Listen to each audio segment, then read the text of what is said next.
Hey guys, today we're taking a look at the new McFarlane toys, at least for me. DC Multiverse, Injustice 2, Brainiac.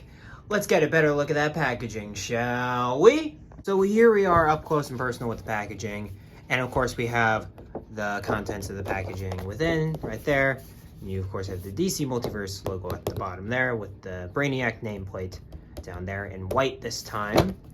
Of course, on the side, you of course have the Brainiac nameplate again with the DC Multiverse logo up at the top. Then on the very top, you of course have the 22 moving parts, McFarlane Toys logo again. Then on the bottom, you have the DC Universe Infinite app, which gets you access to the source material of the figure, I believe. Then of course you download DC Universe Infinite, scan the QR code, all that cool stuff. Then you, of course, have the nameplate Brainiac from Injustice 2. And this is the character, I believe this is the character poster from the game. Because this feels very character postery. And then another DC Universe Infinite ad. Then you, of course, have McFarlane Toys social medias. Of course, follow them on Facebook, Twitter, and Instagram. Right there. On the side, you, of course, have Brainiac from Injustice 2. You have DC Multiverse up top, the McFarlane Toys logo on the bottom, and of course, on the very bottom, you have the Superman legalese, because Brainiac is a Superman villain, despite people wanting him to be a Justice League villain for some weird reason. He is a Superman villain. Come on, guys. And then you, of course, have Brainiac from Injustice 2's barcode right there for all you barcode hunters out there. But alright, guys. Let's get this dude out of the packaging. And alright guys, here we have Brainiac out of the packaging. And of course, before we take a look at the figure and the other contents, we're of course going to take a look at the huge, which y'all should know by now if you've been collecting this line as long as I have. You of course have the hockey puck, which of course has the black DC logo right there with the single peg. The back, you got the 4 little mold press out things right there. And then you, of course, have the card right there, which, of course, has Brainiac in a very much kind of... I can't really tell if he's supposed to be, like, as gray as he is on the figure there. But he seems to be somewhat accurate on there. So kudos to them again. Then you, of course, have Brainiac from Injustice 2. Then on the back... you, of course, have that right there. So it looks like, at least from what I can tell, for this Brainiac and from the bio that you're seeing here, is that this Brainiac is both, has an artificial body, but I don't know, because I always like the Brainiac that's kind of an alien. I don't like the fully robotic Brainiac that you'd see in like Super Friends and stuff like that. I prefer the Brainiac from basically any other material where he's green besides Superman the Animated Series, because in that he's a robot too. That's the only time I think the robot thing works, by the way, too. But I usually prefer Brainiac as an actual alien, and so he is green here, and he of course is from the planet Kolu. And you know Brainiac's shtick. If you've played the Injustice 2 game or seen anything Brainiac's in, he's fairly one note. He goes to a planet, bottles a city, collects that information, then destroys the planet. And he's quote unquote gathering knowledge. So there's that too. So your history lesson on Brainiac. Brainiac's a fun character. I always like seeing him pop up against Superman. Not really against the League, though. That's my main problem with Injustice 2, is that I don't think he's a good League villain. He mainly should be for Superman and Superman alone. But that's here nor there. And Brainiac, of course, his only accessories that do not have like bendy wires or in them whatsoever are these tentacles that you see in the game. And a lot of modern versions of Brainiac do have, like, him attached to tentacles in the skull ship. parading around and stuff like that. But they do insert into his back, and there are 4 holes for all the tentacles right there. But I'm going to take him out for the sake of the review. But there's one. Here's one of the bottom ones. The bottom ones do not have the claws, so they just look like little spikes right there, so you could stab somebody. Another bottom one right there. Then you of course have the other top one, which again, they're basically inverses. They're not completely, but here is the figure. And overall, I think they did a decent job getting Brainiac from this game. He has the right shade of green. It's not the shade of green I prefer on my Brainiac. Again, I like my comic book characters more abstract. So, but for what they were trying to do, I respect it. So there is this kind of muted green on his face, which does work. He doesn't really have the purple irises that you see in the game. It's largely just it looks like a black eye with a green dot in it. You can't really tell, but I think actually no. It's got a little bit of pink in there, but it's hardly noticeable. Then you of course have the I always thought it was better when he had the 3, the triangle. This one just makes it look weird, and that too. Just make it 3, but that's a gripe on the design, not the figure. And this is largely a gray figure, even though there are a lot of like intricacies in it as well as different pink components. Right, pink accents right there. I actually do like how that breaks up the silver. The knees break up the silver. And it's very realistically detailed and everything. It looks like he has like an actual suit on. And these shoulder pads are glued on from the top right there. Then you, of course, get to see the holes on the back of the figure without the tentacles, and they don't look that bad. They could look far worse.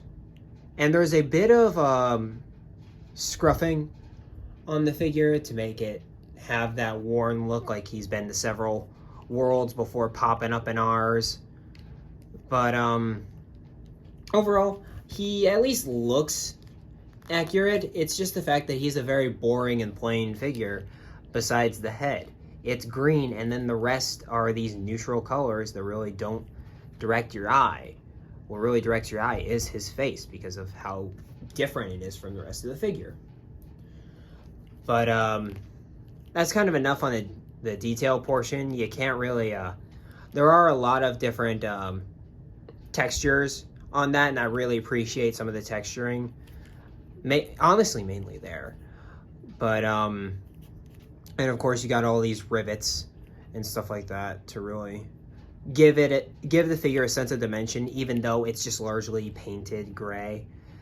But this is honestly one of the only times I think it actually works for the figure, because I don't remember in the game him having a very metallic sheen to his armor. So I think it kind of makes sense to have this, I don't want to say gunmetal, but like gray plastic kind of look, because that's honestly kind of like how he looked in the game. If memory serves, I haven't played Injustice in a long time. But for the articulation, you of course have the ball jointed head right there. He can move his head that far up, which is pretty good. You can move it that far down like so. And of course move it all around like that. He has the butterfly joints in the arms right there. Very nice butterfly joints right there. And then you of course have the ball hinge shoulders, which move that far out. It can move 360, but because of the shoulder pad, That, of course, gets in the way. You, of course, have bicep swivel, even though it can get pretty hard on, it's a little tight on this side, if I do say so. The elbows are a bit of a yikes, and they're way worse than a lot of other figures. But it also comes to the fact that these Injustice figures are very bulky, and with that comes a fact of disjointedness when you like move the character's arms like that because they're so beefy. So when you see the joint like that, it kind of makes it look very nasty. So these elbows look especially nasty. And then you of course have the wrist, which sculpted wrist, by the way, for the win. And then you of course have a wrist that moves. Where is it located? I'm trying to find the hinge. There it is. So it can move roughly up and down like so, and you can rotate it in and move it in and out like so, like that. I love these wrist joints. They're probably my favorite part of every McFarlane figure, because usually figures have one or the other. This way you have both. For the torso, he moves very well. He can bend pretty far forward, actually. And then he can limbo very far back. A lot of gappage here, though, so probably without the gappage, he can move only that far back, which is reasonable. Then you, of course, can rotate both at the bottom and the top, even though the bottom is definitely the most used point of motion right there. He of course, has normal McFarlane legs, even though they are a bit bigger due to the nature of the design. He can move that far forward, move that far back. Oh, and no thigh pivot. He has double jointed knees, which, again, look better than the arms. Nice range on the knees, nice ratchets right there. And then you, of course, move the ankles down and up. And then because of how difficult it is to actually get to the joint, I don't think it would be easy to actually rotate the ankle. So I'd only consider ankle pivot and toe articulation like so. And here we have all of the Superman villains I have in my collection together. We, of course, have Lex with the Kryptonian, with the Kryptonite Spear from MRG Toys. Check them out, absolutely amazing accessories store right there. Whenever he has stuff up, he shuts down the store all the time to, of course, fill up orders because it's just one guy, but great accessory to go with your Lex Luthor, because without it, he's kind of plain and doesn't really have anything. And then you, of course, have Zod right there. Absolutely fantastic figure. And then you, of course, have the Snyder Cut Darkseid in the back right there. And even though I know Darkseid really isn't a Superman-based villain, the way I learned about Darkseid was Superman the Animated Series. So if I had to classify him as a villain for anybody, for any singular hero, it would have to be Superman based off of that one show alone. But I think, surprisingly, Brainiac works very well here, despite the fact that, of course, these two are more comic booky, and yet he fits right in with, like, this Lex Luthor right there. Geez. But, I think he fits in very well with those guys, so he can definitely fit in with your comic book Superman villains right there. We have all the current Injustice figures I currently own. We, of course, have Injustice 2 Green Arrow, Injustice Dr. Fate, and Injustice Grodd. And, of course, these guys look good together because they're from the same medium. But, of course, these two especially could go in your comic book collection or your more realistic side, unlike those two right there, which very much goes into the more realistic side. But since we don't have prime comic book versions of either of them, that's the best we've got, unfortunately. But with Grodd, I honestly, fishing him out for this review, forgot he was an Injustice 2 figure. That's how much he blends in with the comic book villains. And probably the same will happen to Brainiac as well. And here is Injustice Brainiac with, of course, Hush Superman right there. And honestly, these don't work. I'm gonna be for real with you.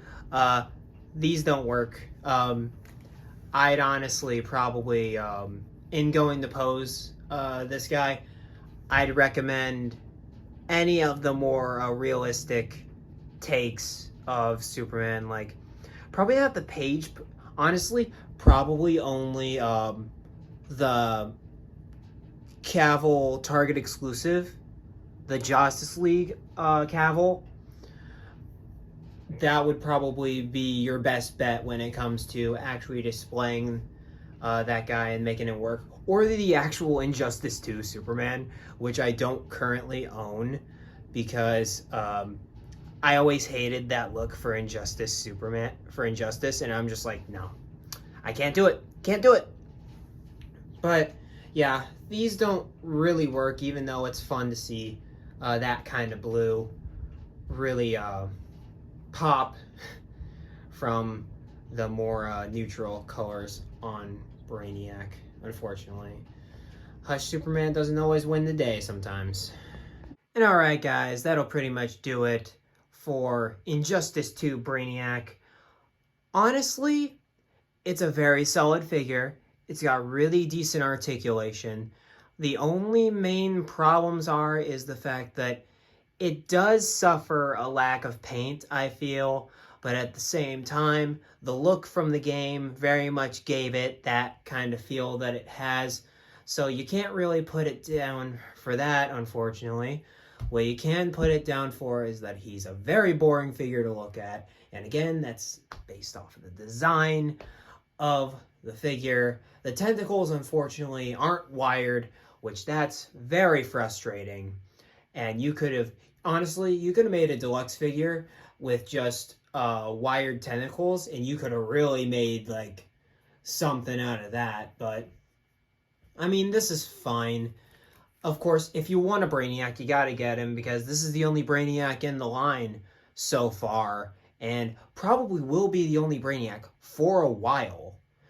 Because I don't see Todd making another Brainiac unless if he shows up in, like, if he makes a movie for, Brainiac shows up in Superman Legacy, he'll probably make a figure for that, and that's probably the closest we'll get to another version of Brainiac. Like, I do not see him just pulling out a comic Brainiac every chance he gets. So, if you want Brainiac, get him. If you're a Superman fan and you like to collect Superman villains, of course you gotta get him. If you're collecting big villains, you gotta get him as well. He honestly very much is a must-buy for the collection overall, I'd say. But if you're not a fan of, like, Superman villains, or if you're not a fan of Brainiac in general, I wouldn't bother. He does look very good, but at the same time, it does feel very unfinished in terms of the paint. I mean, the articulation's good, and even the hand choices, I think, are very solid, even though he does suffer the fact that you have one open hand, one closed hand, which I always hate. I don't like that. So I'll probably give him a 7 out of 10. So not good, not bad either, just solid. But anyway, guys, that's it for this review. Of course, like, comment, subscribe, all that stuff. Tell me what you think about this Injustice 2 Brainiac down in the comments below. I know I'm a little late on this guy, so I know probably many of you will already have him. But yeah, as always, you know, keep collecting, be kind and courteous out there, and I will see you in the next action figure review. Peace, guys.